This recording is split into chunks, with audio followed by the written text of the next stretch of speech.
And for our next segment, I'm going to be talking about NBA basketball, but thankfully, I'm not going to be alone. This week, I had a chance to ask a couple of students if they would like to join me on the Cleveland Sports Show. This week, we have Mr. Logan Purcell. He's a huge sports fan, really nice guy. I'm super happy that I had a chance to meet him. Logan, first and foremost, thank you so much for joining us on the show this week. Tell us a little bit about yourself and what got you interested into sports and kind of what maybe you want. What's your favorite Cleveland sport that you really enjoy? Well, I'm a ninth grader at Nordonia High School, and I'm really excited to be joining today. What really got me involved in sports was just kind of the atmosphere, and probably my favorite sports team to watch in Cleveland has got to be the Browns. That's for sure. I mean, with their 5-3 record, I don't know the last time they've had a winning record, to be 100% honest with you. But we're actually going to be talking about the Browns because they have a huge game against the Texans. We'll talk about that a little later. Right now, I'm super excited to talk about the NBA. Personally, I'm a huge NBA fan, and when I heard that they would be coming back with a schedule, I was super, super excited.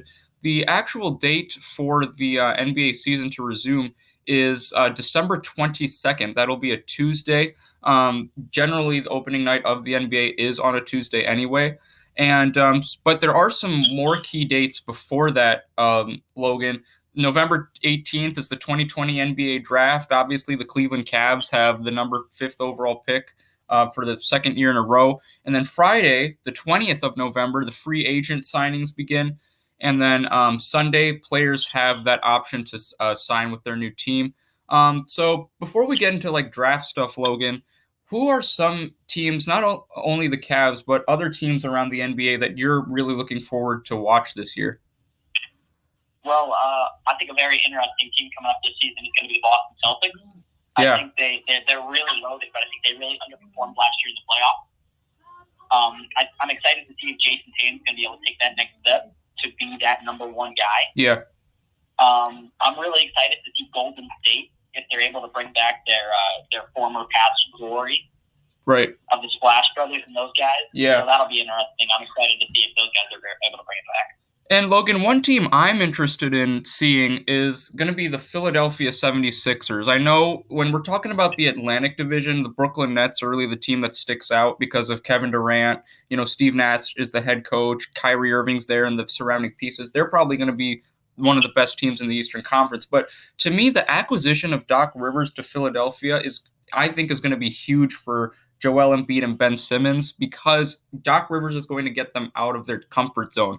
And I don't know if you agree with this, but I've been hearing rumors that James Harden's going to end up in Philadelphia. What are your thoughts on the Sixers, and do you think James Harden is going to go to Philly? Well, I think to get James Harden into Philadelphia, they're going to have to really package a lot over there, meaning sending Ben Simmons or Joel Embiid. I just don't think they have enough pieces to make that deal happen without adding in one of those superstar players. Yeah. And to me, I don't know if they want to bring a personality like James Harden into a place like Philadelphia when you've already got another number one guy over there. I mean, we saw what they did in Houston, and I don't think implementing a 7-second offense in Philadelphia is going to work out with a big man like Embiid or a guard like Simmons.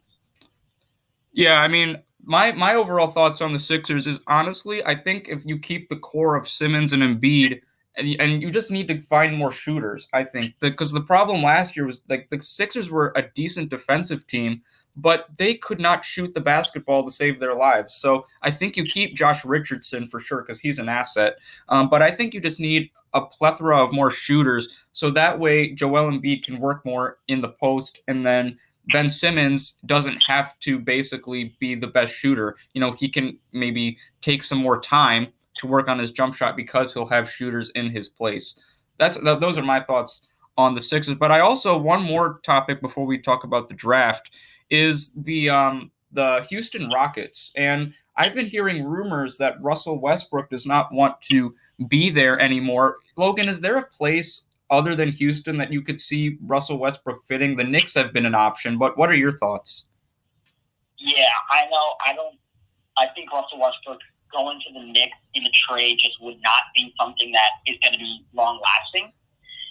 considering Russell Westbrook's always been known to be that dude that wants to be the number one guy on a winning team, but I don't think that's going to ever happen. Yeah. So I think Westbrook's going to not want to stay in New York because they're not going to win games.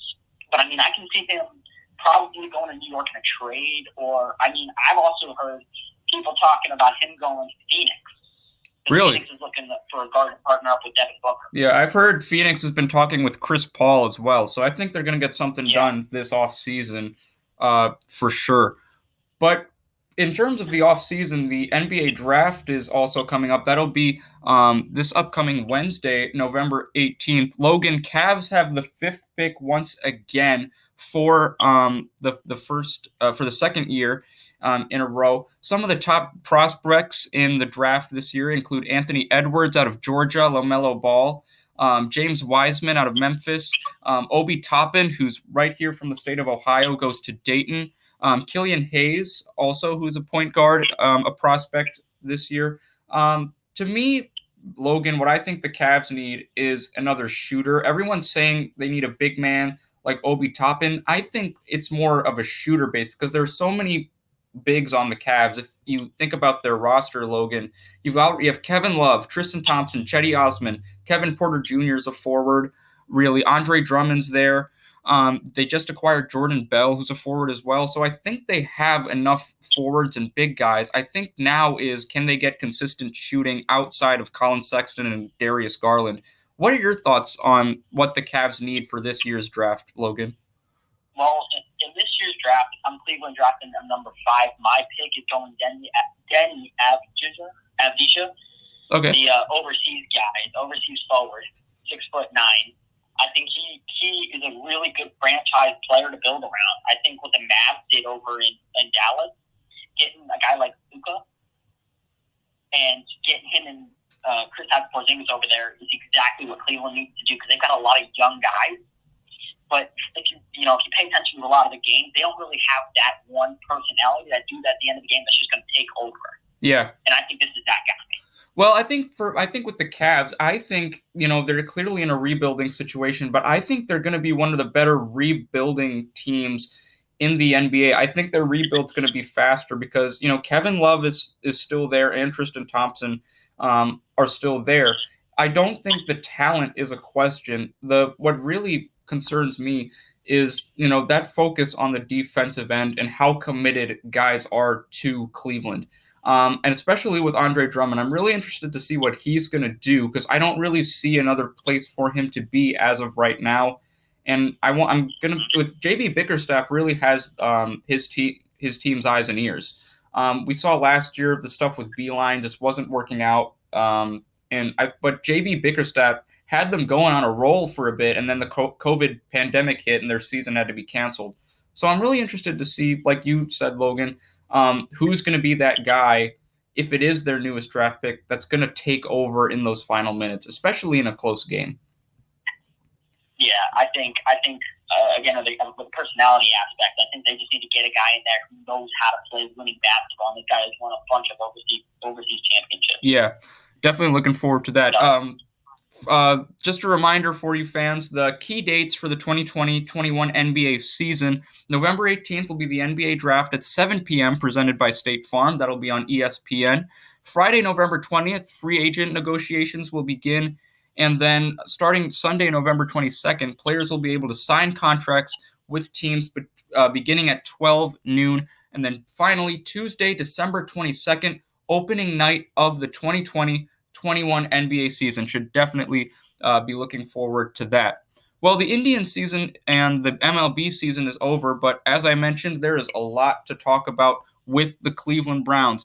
We talked about last week their 16-6 loss to the Las Vegas Raiders. This week, they're going to be going up against the Houston Texans, who have a 2-6 record. So they're mediocre, even with J.J. Watt and Deshaun Watson. That's just the second of the Browns' 3-game homestand. And I don't know about you, Logan, but I'm definitely expecting a Browns victory here. Yeah, I mean, I think, to say the least, I think any football fan can agree that the Texans and Deshaun Watson have very much underperformed this season. But I can't say that I'm super surprised about the Browns' start to the year. I think they can take this game, but I think it's going to take Nick Chubb if he comes back, to play healthy, and for Baker Mayfield to avoid interceptions. And another thing, Logan, these next few games for the Browns, they should be some of the easier games they've had all year. They're going up against the Texans, the Eagles, and Carson Wentz. They have them next week at home, and the Eagles have underperformed as well this season. Because at the end of the season, Logan, the Browns have tough games against the Ravens. They're going up against the Steelers again. So these are going to be huge games, record-wise, because especially with that AFC North division, the Steelers are still undefeated. You have Baltimore. The Browns, with a 5-3 record, are still third in the East. So I'm wondering, Logan, how important are these next two home games for the Browns to you, given that they're against mediocre teams? Well, in my opinion, I think at this point the Browns, with the way that their division, their own personal division up in the North, has played, I don't think this is a team that is going to make much noise in the playoffs. Mm-hmm. I think when it comes to confidence for Mayfield and stuff like that, it's going to be very important and crucial. But I mean, when it comes to wins at this point, I mean, you've got Baltimore, and if you ask me, I don't think Cleveland beats Baltimore, and the Steelers are just too high. So I don't know if this is a team that's really going to be making much noise. But I think these two games are must wins if they're going to have a chance in the playoffs. For sure, and I actually have a soundbite from Jarvis Landry. He actually gave in his pregame interview and his practice interviews. He talked about how excited he was about the future of the Browns and how they're kind of taking this one game at a time. But he also talked about what the Browns need to work on offensively, especially in the second half. Here is the sound clip from Jarvis Landry. I think if you look back just to the games that we that we fell short and didn't win, from the turnover battle to the penalty battle. Those two things right there can and will get you beat consistently. Not too many teams can overcome that. I don't care who you are. And, that's one of the things that I know for sure that, we all paid attention to. But we did a lot of great things as well, and we look forward to doing those things better and then correcting the things that we didn't do well. And, Logan, we know that Odell Beckham and Jarvis Landry are actually really good friends. What do you think the impact, specifically Jarvis Landry, is going to have for the Browns going forward, especially without, his partner in crime, Odell Beckham, being out for the rest of the season? What are your thoughts on Jarvis Landry's impact? I think Jarvis Landry is actually one of the more important Browns. I think it's been very much underutilized since Odell Beckham's return to join to the Browns. And I think from Baker's aspect, I don't know if I agree with a lot of what people in sports analysts are saying, the fact that Baker plays better. I think the whole offense is it flows a little bit better because they're not trying to force it to him. Yeah. So I think Jarvis is going to be better utilized now without his partner in crime, Odell Beckham Jr. And Baker's also capable of throwing the football. It seems like people, it's like they're holding their breath every time he gets it because they think he's going to throw an interception. We saw in that game a couple of weeks ago against the Bengals, those two consecutive throws he had at the end of the game, and then that one throw he had for Donovan Peoples-Jones for the game winner. I mean, Baker Mayfield's capable of producing in those moments. I think the question is, when will he step up, and will he have the confidence to step up? Because he clearly could do it against the Bengals, but let's see if he can do it against some of that higher competition. So that's my thoughts on Baker's performance at the end of games. Yeah, I think to an extent that's a fair statement, but I don't think confidence has ever been an issue per se for Baker Mayfield. Yeah, and confidence definitely shouldn't be an issue in these next couple of games for the Browns, because for their upcoming schedule, Logan, as we mentioned, they have the Texans this upcoming Sunday at 1 p.m. That'll be from First Energy Stadium.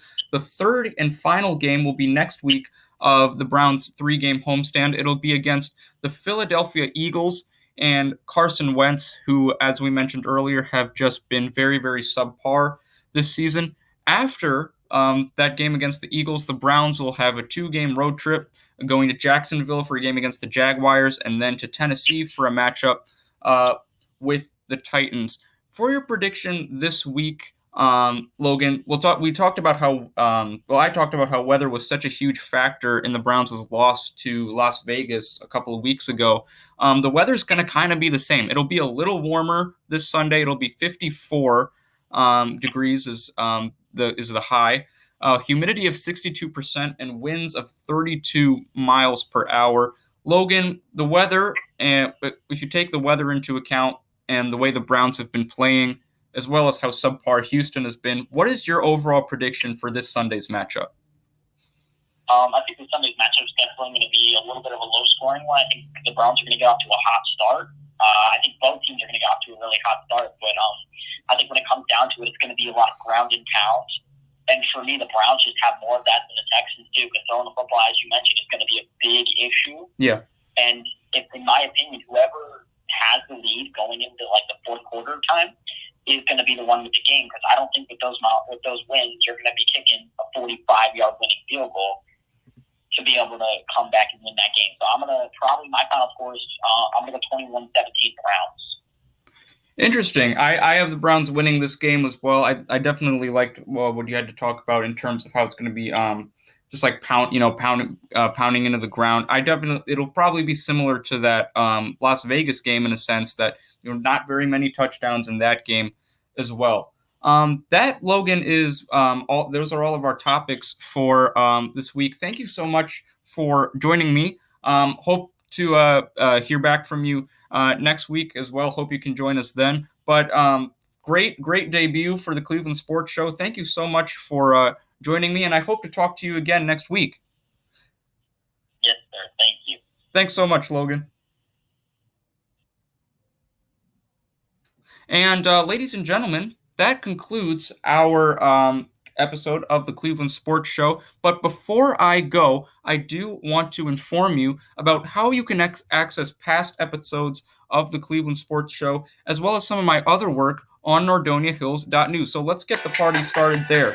If you're on NordoniaHills.News right now, just click the backspace button, or you can go to the Contributors tab, and I should be about the second or third one down. It'll be my name, spelled DARAYUSSETHNA.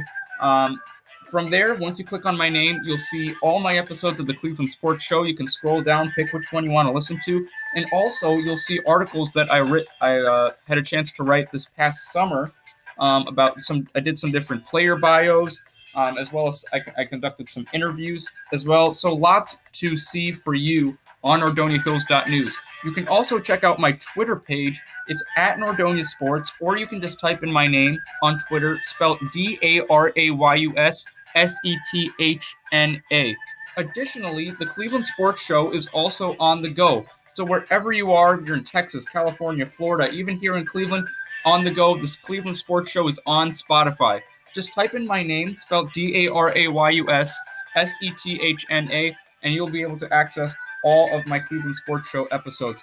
Special thanks again to Logan Purcell for joining me this week. Really appreciate all of his time and effort for this podcast. Did a great job, a fantastic debut for him. And we'll hope to see you next week for another edition of the Cleveland Sports Show.